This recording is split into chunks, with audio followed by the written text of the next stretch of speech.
So we've had something a little bit different come in today. We've got an ice cream van we've done a fit out on.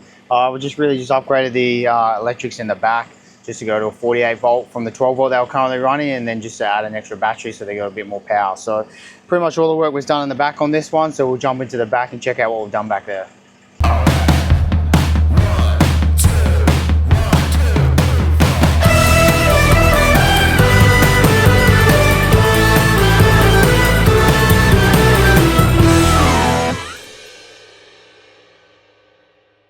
So jumping into the back here, they already had a setup with 7 of their 12 volt batteries, just all wired in parallel. It also had 2 inverters that was running the full system here, but we're just going ahead and removed all of that. The customer just recently bought this vehicle and he just complained that, yeah, it wasn't really working correctly, and then he reckons that one of the inverters was catching on fire. So we just decided just to remove all that and then just replace it. Obviously go to the Victron Quattro here and then just upgrade all their charging system, because yeah, they didn't have a DCDC wired in. They literally just wired the start battery straight to these lithium batteries, and obviously you can't do that for lithium batteries. It's obviously going to damage them and not put the correct charge in. So we pretty much just stripped everything out, fully gutted it all, and then we're just going again and just restarted. So we kept the existing frame that it already had, and we're just going ahead and just fixed it up because there was a few cracking welds and that on it. So we just gone and fixed all that, and then we just added the support for the multi, and then we've just chucked an extra battery in, so we just put a support in for that as well. So we'll start on the left hand side and we'll move our way this way of everything we've done on it. So just starting on the left, we just changed the charge harness. So we just had a charge harness that went straight from the SBI they already had pre-installed. I went to an A&L fuse and then straight onto the battery. So we'll go ahead and remove that. Swap that out to a mega fuse because we did need to go down to an 80 amp because they had like a big 300 amp A&L in there, and you don't get A&L small enough, or at least we don't. So we just swapped that out for the mega, going to an 80 amp, and then just put a new charge harness, and then runs across over to the right hand side to our DCDC. So we're going ahead and put 2 DCDC Victrons in. So there's just the 12 to 48 8 amp ones. So then we've got 16 amps of DCDC charge at 48 volt. And then yeah, we've obviously gone for a full 48 volt system here. The reason we opted for that is that all their loads are pretty much 240 volt. When you're running a lot of AC power, it just makes sense to go to 48 volt to go from 12. Obviously, if we're going to put an 8 kVA in at 12 volt, the thing would be huge. You can already see it's quite big as it is, the 48 volt. If you had a 12 volt one, probably be twice the size, if not bigger. And then the cable size required to do that, the current that you're going to be pulling out of those batteries, it's just not realistic. None of them are going to like it. I mean, we're pulling 100 amps at 48 volt right now, so it'll be 400 amps at 12 volts. It just doesn't really make sense. So that's why we're going for a 48 volt system in this one. Typically, we don't always recommend 48 volt systems. They obviously have their place, like this one here, when we're running a lot of AC loads. But yeah, 48 volt isn't the be all end all that I think some people seem to want to make it out to be. Definitely has its place, and in this situation, it definitely makes sense. Whenever you're running a lot of AC loads, going to a 48 volt system definitely makes sense. But if you're running a lot of 12 volt loads, not a huge amount of sense to really go for. Or if you're only going for a small multi, then there's not a huge amount of reason to go for that. So yeah, so that's why we've gone for the 48 volt for this one, just to really handle those big AC loads that they're running off the actual vehicle. The only 12 volt load we're actually running is just a small water pump. So that's why it just made sense to go for 48 for this one. So pre-existing, they had 7 batteries, all wired in parallel. They're all 12 volt batteries. So going to 48, we obviously need to series parallel them. So we just add an extra battery in, and then we just series the top row. So they're all in series to get us 48 volts. Same for the bottom row, and then we just parallel both of them together. So now at 48 volt, we've got 400 amp hours of power, just 2 banks of 200 there. So that's why they're series together instead of going to the traditional way that we'd obviously just parallel all our batteries. But because they already have pre-existing 12 volt batteries,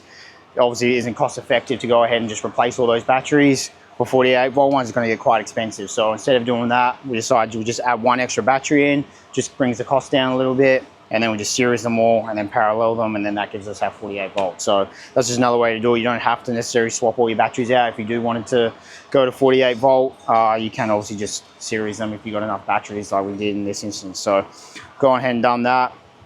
Chuck the multi just on top of that, and then this one, it's just got 2 outputs that we've wired into it. So we've got a couple RCDs, well 3 of them, 1 for the incoming, and we've got 2 of the outgoing ones. The reason we decided to do that is this one the ice cream machine obviously draws the most amount of power out of the whole system. And we just wanted to leave that on the one RCD pretty much by itself. I think we put one extra GPO on it, but that's pretty much running on its own circuit. And then we'll run the rest of the 240 volt outlets off a second circuit. So that way we don't overload one of the circuits with too much power, because yeah, we obviously just want to try to keep it down to the 2.5 mil cable, which is a 16 amp breaker. If you were to go to a 20 amp breaker, which you can do for power circuits and so on, but then you're just going to have to upsize the cable. So that's why we just stuck with 2 outputs at 16 amps and then one of the inputs at 16 amps as well. And then we just run the 2.5 mil cable everywhere, and then it just makes it for an easy install. And then that way this one's not going to overload the full circuit by just having the one RCD.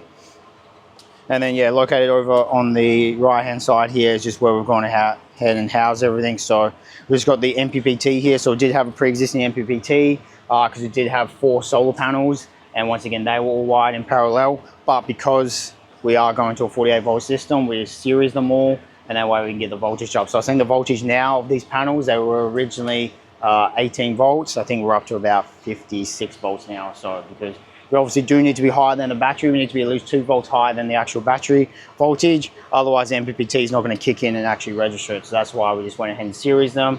So all those 4 panels are now in series to get our voltage up. So it's only producing, I think, like 3 amps at the voltage it's doing. But obviously, it's still quite good for the panels we got up there.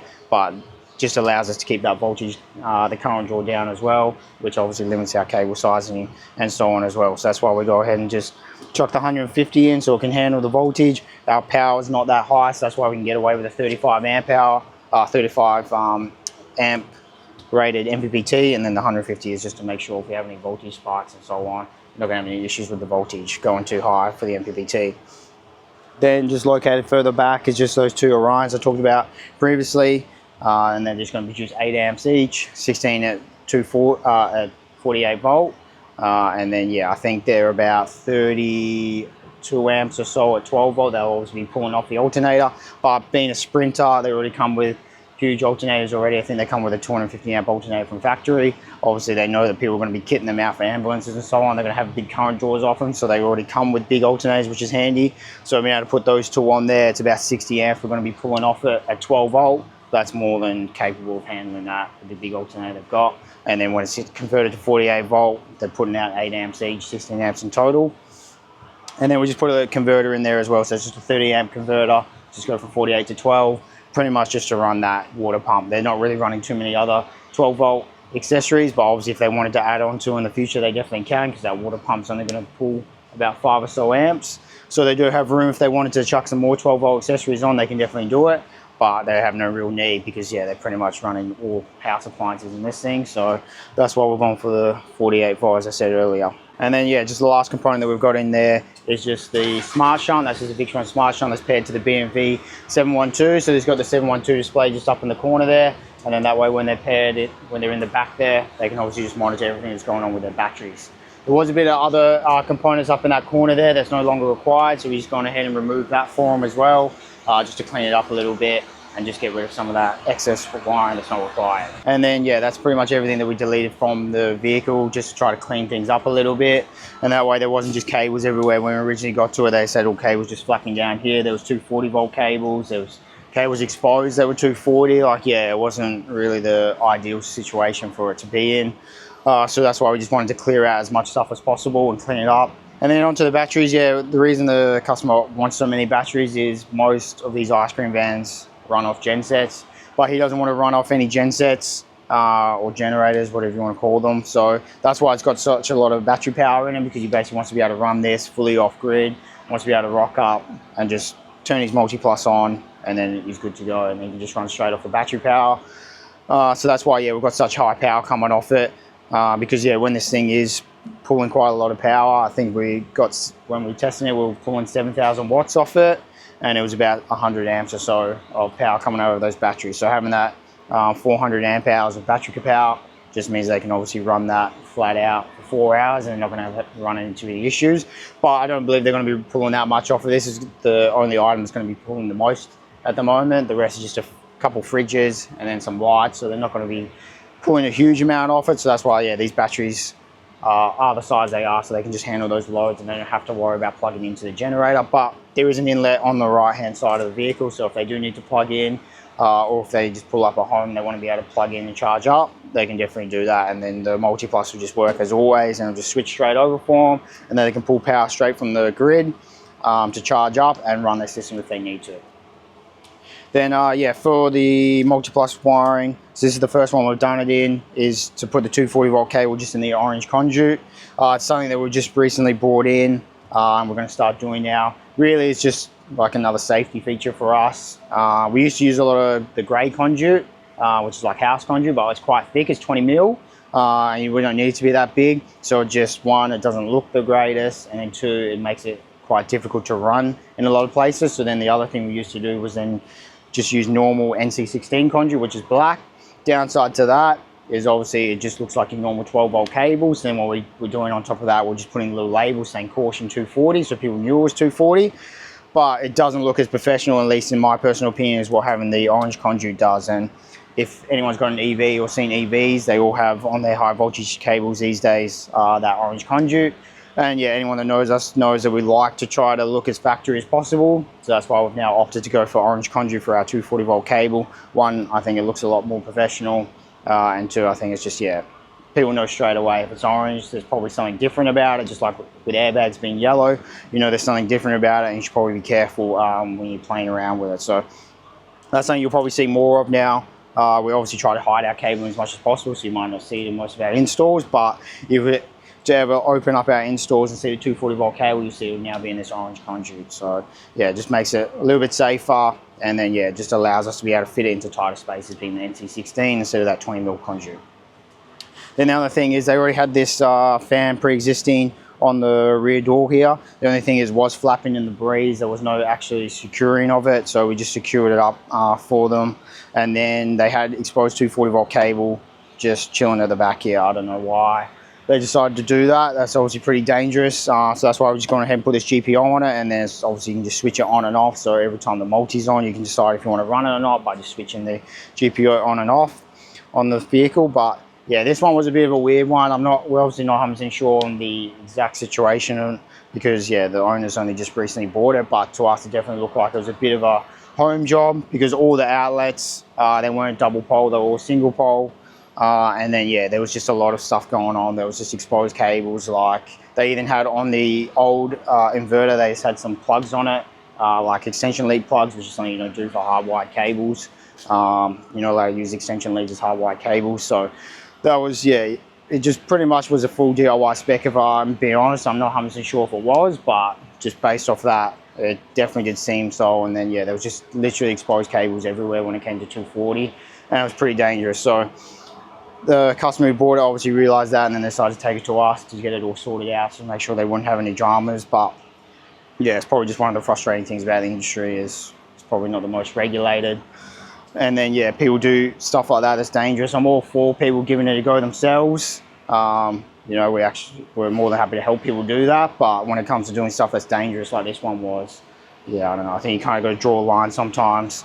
And sometimes, yeah, you're just not capable of doing certain things, which is okay.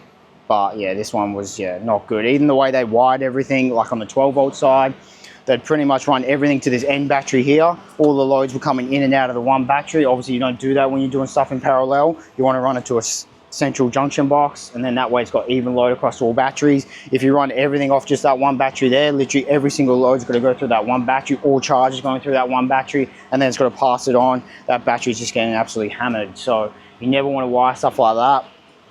And then yeah, we just found like there was melted cables, loose connections, like yeah, oversizing on fusing and so on. Like yeah, just it wasn't good. And obviously having the batteries just charged straight from the alternator is not good. It's going to hurt your alternator. Pretty much every manufacturer of alternators have now put out a clause saying that yeah, if you're going to connect your battery directly to an alternator, voids warranty instantly, because there's just not enough load on a lithium battery to then get enough load onto the alternator. So what ends up happening, the alternator just spikes too high in voltage and then just burns itself out. So that's why a lot of the time you'll find that if you run a lithium battery off your alternator for extended period, it's not a matter of when it burns out. If it burns out, it's when it burns out. So That's why you never want to do it. That's why we don't recommend doing it. I know a lot of people out there do recommend it, but you're just asking for trouble in our personal opinion. And even people that have come to us in the past and said, oh yeah, I've been running a lithium battery under my bonnet, no dramas, but I did have an issue with my alternator. Yeah, because it's burnt it out, because they're just not able to handle it. So that's something you never want to do. You always want to put a DC-DC in if you are running a lithium battery. So that's just something just to keep in mind. But yeah, it was a bit rough when we got it, but yeah, we've been able to sort it all out now and get it fixed up for the customer. Yeah, so that's pretty much everything on this one. So yeah, it was a good little install. It was nice to be able to get all this equipment at the back here and then get it sorted for the customer. So yeah, if you have any questions or you'd like to know how to set your vehicle up, you can obviously get in contact with us and we'll be able to help you out.